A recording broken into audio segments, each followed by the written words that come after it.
Welcome back, everyone. I'm here today with Ajay Hanspal, and today we're going to talk about the double Padley Buckley round that you did. It was a few weeks back now, wasn't it? Yeah, it was a few weeks. I think it was the 31st of May. So yeah, nearly a month ago. Yeah, Wow. time's gone quickly. So tell me a Still little can't bit feel my of, toes.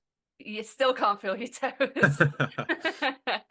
So to start us off, for those of people who don't know you, tell us a bit about you, about how you found endurance running, and what kind of inspired you to take on this challenge? Yeah, that's a good question.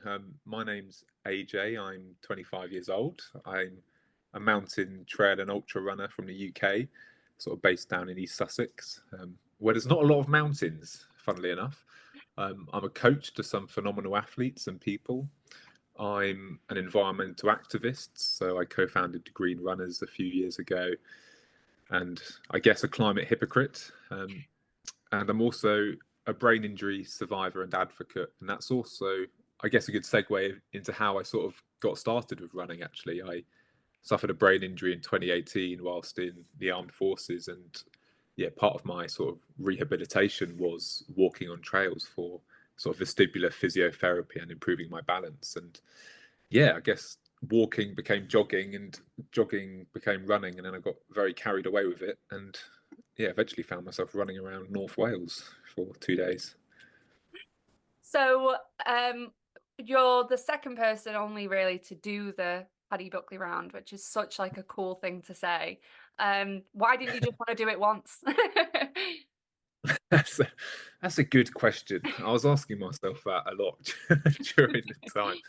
Um, yeah, so Nikki Spinks did it in 2019, and I must admit, like, I wasn't even running in 2019. It was that was only a year after my accident, and I was probably only just about sort of starting to like, walk and run around properly. So in 2022, I sort of had my first, I guess, exposure to sort of North Wales and mountain running. I did the UTS 100-mile race in Snowdonia, and it was all going really well. And I felt like I was going to be competitive, and I put in like a good 6 month training block leading up it. And yeah, the race was going really well. I think I was running sort of in the top three ish, and unfortunately, sort of at I think it was almost 50 miles in, like halfway through the race, it got cancelled due to bad weather, and I felt a bit lost after that. I didn't really know what to do. So the next day, they offered us places for the 50k, and I did that. But like I guess I wanted to do the 100-mile race, and it felt like I had some unfinished business in Snowdonia. So yeah, a year later, which was last year, I entered the 100k for UTS, but I didn't even make the start line. I had a car accident on the way up, so it was like more frustration. And like 2 years in a row where I've put in lots of training in Wales, I've got to know the mountains, and but I hadn't like achieved my goal. I hadn't really finished anything up there, but I was getting to know the mountain range well. So I guess part of me thought the natural progression would be to do a Paddy Buckley round, and I actually scheduled a date in August of last year, and was sort of umming and ahhing about whether to fully commit to it. I had conversations with my coach Damien Hall, and I guess ever since my brain injury, I've been a bit not bipolar, but certainly like I'm quite black and white with motivation, and I tend to struggle, I guess, if I'm not going to be competitive at something. And I knew that I think I could run a fast Paddy Buckley round, but I was going to get nowhere near Finley Wild's time. So I sort of ended up postponing it and being being almost a bit lazy. And then sort of late-ish last year, I guess like many of us do, sort of online watching documentaries about ultra running, and yeah, I saw Nikki Spink's documentary about her double Paddy Buckley round, and it sort of almost triggered something in my head where I was like, yeah, that's what I need to do. Like that seems to be the right balance of just about possible, but also there's some like jeopardy there where it might not be possible. Like I don't know whether I was capable of doing it, and it seemed to be like right on the edge of where my limits were. So it sort of scared me enough that I knew that it would drive me, and I'd put the work in. Um, And you did and it. eventually, yeah, I did. Yeah, it was very painful. So tell us a little bit about your preparation and training. From that point, what went into it before you were, on day one?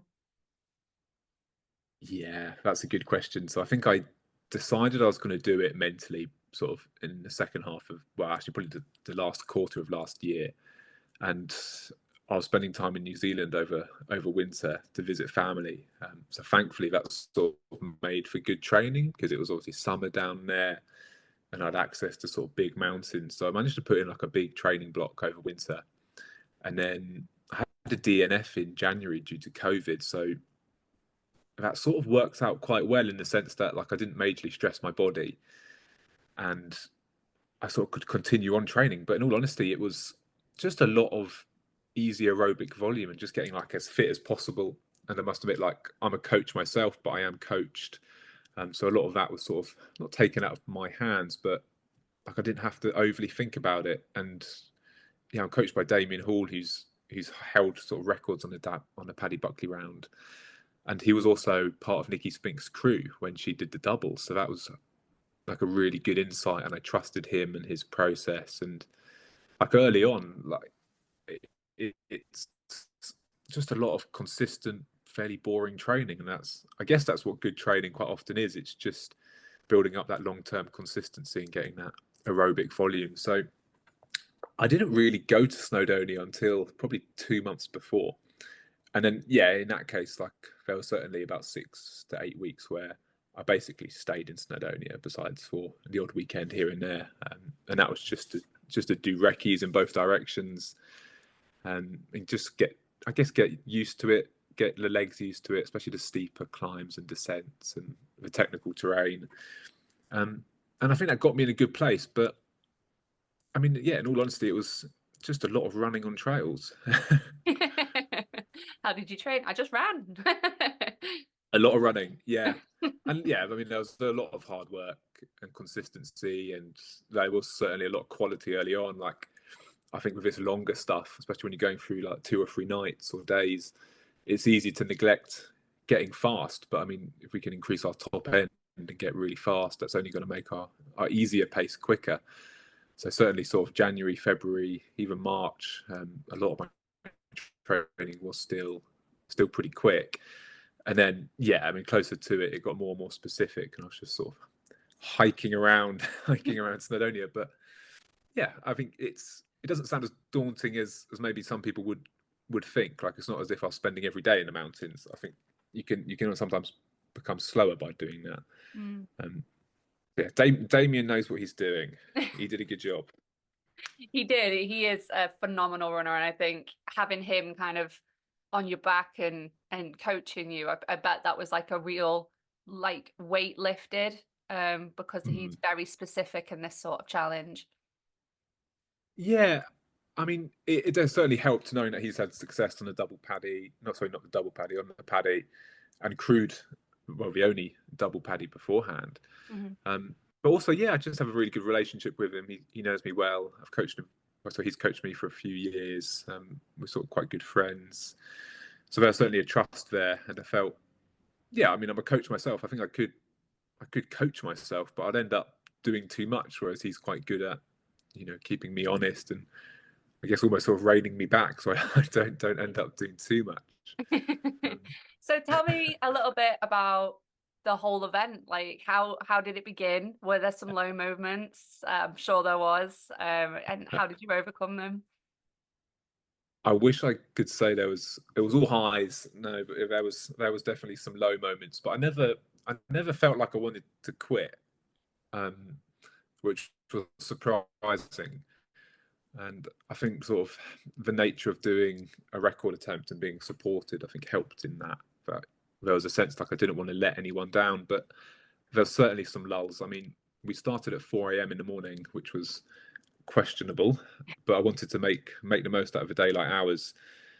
So yeah, it was just me and Damien actually at the start and going over the glidders. So you sort of climb through the Denoric slate quarry, and it's quite atmospheric. But although the forecast was good, the first say 5 6 hours was pretty, yeah, conditions weren't great. Like it was very claggy, very drizzly, but also quite warm as well. So it was just very wet. And I guess for people who don't know that first section, if you start in Lamberis, it's probably the most dangerous, I'd say, of the whole round. Some has the most technical terrain, especially sort of coming off Triven, and even the descent to Triven itself off the glidders. It's in sort of for wet wind and rain, it's a bit of a scary place to be. So that certainly was, that sort of worried me early on a little bit. But thankfully, once we got sort of onto the Carneds, the weather cleared up, and since from then on, it was pretty ideal conditions. I mean, it was quite warm on the second day, but I'd much rather take that than having rain and cloud. But I guess there was sort of the sleep deprivation part of it, but that wasn't as bad as I initially thought it would have been. I did have a wobble in the first night, so I sort of finished the first round in about 22 hours and I think 5 minutes or so. And then I decided to sit down for like 15, 20 minutes. And I had a big plate of food, and I sort of changed socks, changed shoes, changed clothes. And I mean, mentally, I knew I needed to carry on, and I knew this wasn't the finish line. But I think my body I think I just sat down for too long and ate too much food. And then on the climb out to start the second round, I had like a really intense wave of tiredness, and it lasted about 20 minutes. And about 5 minutes of that, I really sort of struggled to keep my eyes open. So that was quite tough and almost sort of unexpected. I've not had that sort of issue running through a night before, and for that to come on the first night was quite concerning, and it was just unexpected. So, but that sort of came and went. Certainly sort of slowed down over sort of in the second night, which was a bit more prolonged but less intense. And I think that was less so sleep deprivation. That was more so just getting a bit sulky and a bit tired. I guess we become a bit childish and unreasonable. So I think my pacers had to put up with. I think at one point I was convinced we were going the wrong way, even though it definitely was the right way. And then I threw a bit of a tantrum going up Triven because we decided to go a bit of a different, less steep route on the way up that I hadn't recce'd. But all of this was like 100% the right decision, and my pacers almost just they were brilliant. They were just really firm with me, and just ignored me and kept me well fed. And the only other lull I think I had was just my feet. I'd say from legs, it was leg 7. I switched back into a pair of like quite tight-fitting fell running shoes, and it was beginning to get quite hot, and I think my feet expanded and they were very wet. And by the time that leg finished, I had some really bad blisters, which, although my body felt good, they just, I guess moving on technical terrain when your feet are just smashed to bits, it became a bit of a limiting factor. And then it was getting even hotter, and I was just starting the long leg, which is the 23-mile leg from sort of Aberglasslyn to Capel Curig. And actually, Nikki Spinks had warned me about doing that leg twice, and that was a bit of a lull moment. But thankfully, on that leg, I think I had about 5 people joining me. So I just sort of sat at the back and was a bit quiet. And Ben and Sabrina Vergi sort of picked up on it, and very much for the first sort of 10, 13 miles of that leg, really sort of looked after me and kept me fed. But otherwise, it's fine. I love all of the I love all the name dropping that was going on all the way through that. You had like a really amazing kind of crew around you, some really established runners, didn't you? Yeah, I think that was one of the reasons I felt like I didn't want to quit, was being grateful for everyone who sort of gave up their time. It was almost, it's not even if they're giving up hours, they're giving up almost a whole weekend to come and help. So I felt like I owed it to them to sort of give them my best. But I just sort of created a WhatsApp group chat of people I knew that might be interested, and thankfully enough of them said yes, and I was able to sort of strategically put people where I thought they would sort of best be suited, and part of that was like visualizing where I was going to have low moments. So for example, like I knew I was probably going to have a low moment before halfway. Quite often in races, I like 100-mile races, for example, I've had low moments sort of before halfway, so you're not quite halfway done, but it's starting to hurt quite a lot. And I knew I was probably going to experience the same thing, so I put Sabrina Vergi on I think leg 5, so just finishing the first round. And yeah, part of that was like, she's a friend. I've raced with her before. We both sort of ran Lavaredo last year and had a horrible time with altitude sickness, so she knows me sort of at my lowest low almost. But I'm also, yeah, quite intimidated by her. She's a world class athlete, and I felt like I didn't really want to show any weakness around her. So that sort of, yeah, worked. And yeah, the same with Damien, but also, yeah, just everyone came out. It seemed, I guess, yeah, Dan Lawson has a line that, the universe will deliver if you trust it. And yeah, it just seemed like the right people almost put themselves at the right time if I hadn't scheduled them. And everyone seemed to get along really well. So it just felt like a big weekend out, a big sort of social run, but I just happened to be sort of a common denominator through it all. Um, yeah. Yeah. So what sort of Yeah. strategy did you have throughout it? Were there certain sections you knew that were going to be faster than others? Yeah, that's a brilliant question, actually. I knew that Nikki Spinks had done the first round in about 23 and a half hours, and then sort of really struggled on the second round. I think she had a navigation mishap coming off Mile Bog,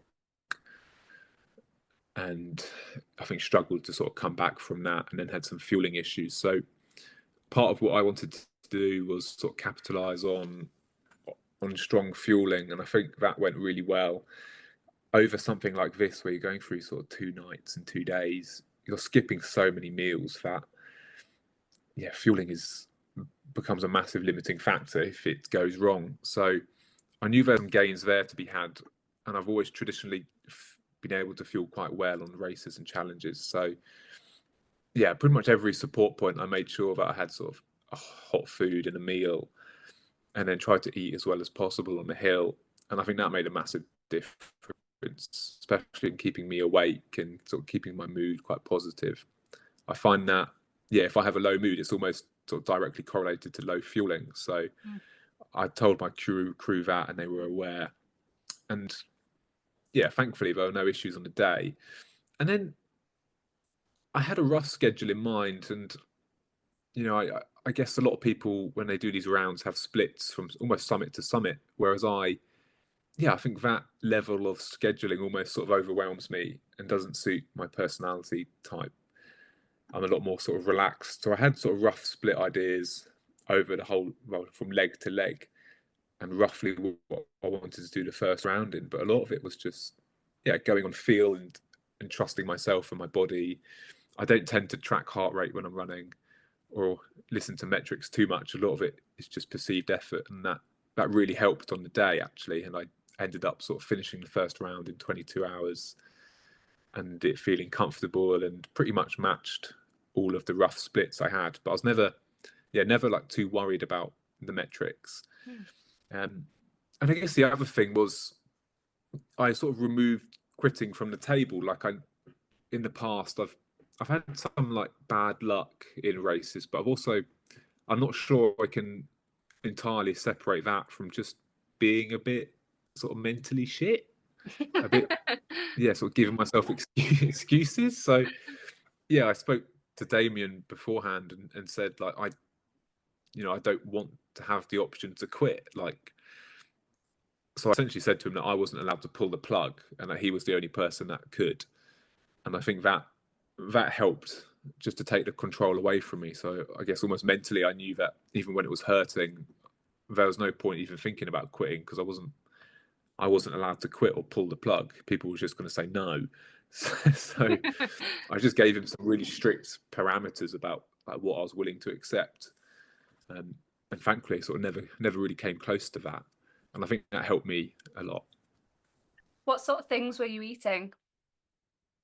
Or, well, I spent a lot of money on precision fuel gels, and I proceeded to go off them after like 5 hours. So that wasn't ideal.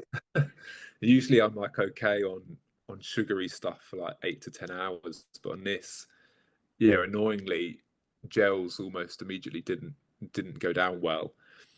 So yeah, I tried to maximize eating real food as much as possible. So every road crossing, which on a paddy is every 10-ish miles or so, I'd make sure to eat some real hot food. And so even though that's sort of 1-2 minutes, I think that time makes up for itself. I thankfully I had Dave Hart, who he hiked in halfway through the long leg. So otherwise that leg is like 23 miles. But there's a point in the quarries near sort of Connect and the Mulwins where someone, yeah, you can get supported, but someone does have to hike in for like 90 minutes. But yeah, Dave, who's an athlete I coach and a good friend, he amazingly hiked in with food and water, and yeah, it was an absolute lifesaver. And yeah, also I guess I sort of prepared some stuff to take on the hill that wasn't gels. In retrospect, I think I would have had even more savoury options, but thankfully it was enough, and that was sort of like pastries, pizza slices, chips, and I think that helped. But certainly there was a lot of liquid calories, a lot of chews, a fair amount of chocolate bars, just not a lot of gels. So how did it feel to finish then? Oh, that's it. Yeah, I mean it's been a month and it's sort of gone by really quickly. I think what surprised me about the whole attempt and weekend was the feeling of gratitude, and that surprised me. Like I knew I was going to feel thankful for people, but I didn't realize maybe how thankful and almost sort of humbling the experience would be. I think I think that was probably one of the driving factors of me getting around. So when I finished it, that was sort of the overwhelming sensation I had, rather than I guess when you finish a race, it's almost like a personal victory of all the training you've done and put in, whereas this really felt like a team community effort. And yeah, I guess part of me was like, well, this is fantastic, but like to me it was sort of the first job done, but I have sort of future goals and other things I want to achieve. So it felt like this is brilliant. This is a big win and a big success, but it's like the first Mm. win or success, the first big achievement I've had. But I knew that I want to do more, and I didn't want to slack off. So part of me was like, well, yeah, what's next? What's the next thing? What's the next thing? I think getting your first win is almost not easy, but it's easier than the subsequent wins and sort of staying on top of it. So yeah, it was like an overwhelming sense of this brilliant, and certainly there were like a few days where I was just over the moon, but then it was let's get back to work, and I guess 4 or 5 days later I was running again. So yeah, how is recovery? Recovery is interesting. I thought it would be similar to like a recovery from 100 miler, but it's certainly taken a while. I think like muscles and tendons have recovered quickly. I think it's like the endocrine and central nervous system that have taken a while. Yeah. I did start running, yeah, like I said, after 4 or 5 days, but certainly, retrospectively, I could have probably almost taken 7 to 10 days entirely off. It was more just feeling frustrated and wanting to get out there again, Yeah.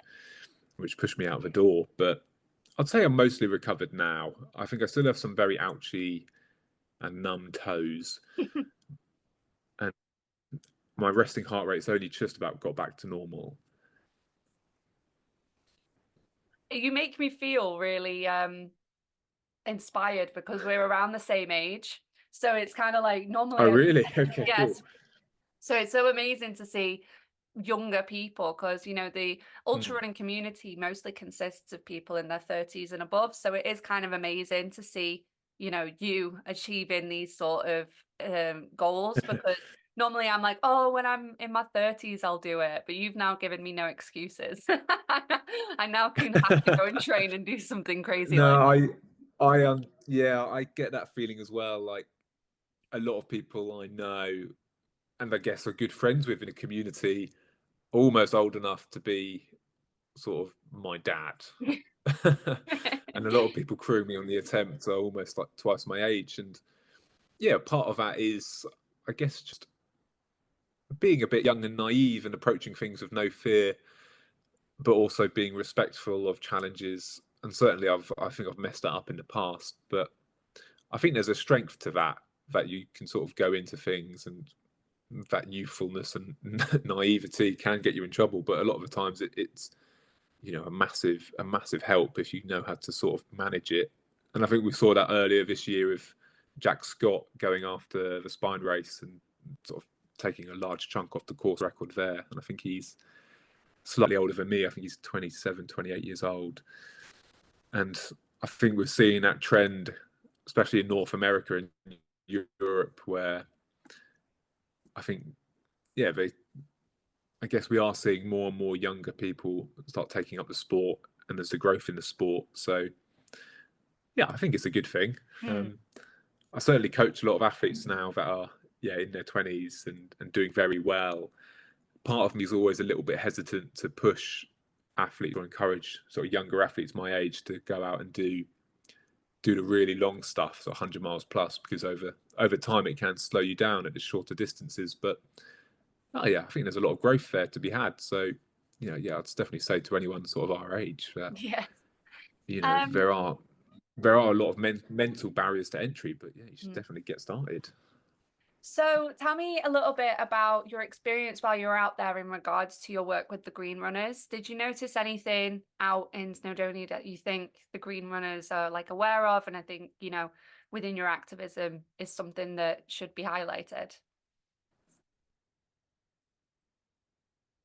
Yeah, I mean, uh, I guess I called myself a hypocrite earlier when I was introducing myself, and I certainly did feel that a little bit organising this attempt. Like, there are a lot of unnecessary car journeys to make this attempt happen. So, doing this sort of thing isn't particularly good for the environment. But, I've done a lot of races in the past, and including Ultra Trail Snowdonia. And yeah, it seems like there does need to be a reasonable middle ground for runners. I don't think we can all just never race again or never pursue sort of personal challenges. And I feel like I've managed to demonstrate a fairly reasonable middle path. Like, it's not as if I'm doing this every other month. Mm. This was very much sort of a big goal that I was building to for a long time. And yeah, I guess part of the Green Runners that I really advocate for is speaking out, and that's one of our 4 pillars, and I think the most important. And yeah, I find that, like, the more, I guess, myself and other runners and the Green Runners can be successful and do amazing things and inspire people, the more the community can grow and the more our voice can have impact. And I think we saw that with Darcia and UTMB, where, although we've only been, I think at the time the Green Runners were only a thing for just over a year, we managed to have enough members and enough influence that, like, UTMB wanted to come to the table and talk to us. And I guess even a year down the road now, they've managed to drop Dacia as a sponsor. So to me, yeah, there is some guilt and feeling like a hypocrite doing these sort of things, but also, yeah, I guess we all have a personal carbon footprint, but then what's your, I guess, carbon shadow, is, as Damien likes to call it, like, what influence can you have on other people and community as a whole? And I like to think I've managed to mostly balance that, I Hmm. think. I think um, what the Green Runners do in but highlight yeah, I must admit, yeah, what the Green Runners do in just like highlighting issues, I think that alone is just such a powerful thing because they're so easy to kind of like think about. Even if you choose not to yeah, join the Green Runners, they're just easy to think about and have in the back of your mind. yeah, exactly. And we're very much not chasing perfection. We're very much, we're all imperfect. You know, we live in a system that's designed to be imperfect. And the whole idea of a personal carbon footprint was created by BP to shift blame away from them. So I certainly would say to people who are thinking about joining, just to join up, because you can pledge and take action on anything. Like, it doesn't need to be all 4 areas. It can just be one of our pillars. It can be something really small or something really big. So we just want to have as many people join us essentially as possible, because then I guess our influence in the community and the sport will only grow. And yeah, I think certainly over the last 2 years, we've seen that actually institutions like, well, not institutions, organisations like the Green Runners, Pro Trail Runners Association, Protect Our Winters are, we're not voice of the sport, but I think collectively having these organisations to hold each other accountable and having a sort of, I guess, system of checks and balances, certainly in the case of UTMB, has held them accountable. And although I guess there's no perfect system, it's someone, as a community, we need to be able to hold, I guess, event organisers, sponsors, companies, companies like Ironman, for example. We need a way of holding them accountable so that growth in the sport is, it's the growth that we want to see. And I think, Green Runners is certainly part of that, especially in the sort of sustainability area. So what do you have next for the rest of the season? Obviously, after your toes have grown back. Yeah, I'm not sure my toes will ever quite be the same. I'm doing, that'll be my first time running through 3 nights. I am, sort of quietly optimistic that it will go well. I felt like I didn't sleep during the double Paddy Buckley, and I feel like I could have pressed on for another day without sleeping or having a small nap. And I felt like I was still moving well, especially on the sort of uphills and not so technical terrain. And I think that will translate well over to the Tour. But yeah, in all honesty, it might just end up being a bit more of a recce for a few years. But there are certainly some ambitions there to maybe crack the top 20 or so. And then after that, I do have sort of long-term goals of eventually holding the double record on all 3 rounds. So I do intend of trying a double Charlie Ramsey next year, which will be interesting. Incredible. And yeah, I guess between that, probably some. Thank you. Yeah, I guess in between that, just a lot of smaller but also exciting challenges. I'll probably do a 50K before the Tour, and yeah, I'm sure we'll have some more mountain adventures before attempting the double Charlie Ramsey. But I think I just need to gain some feeling in my toes first. Well, thank you very much for taking the time to speak to me. Good luck with everything for the future. Thank you very much.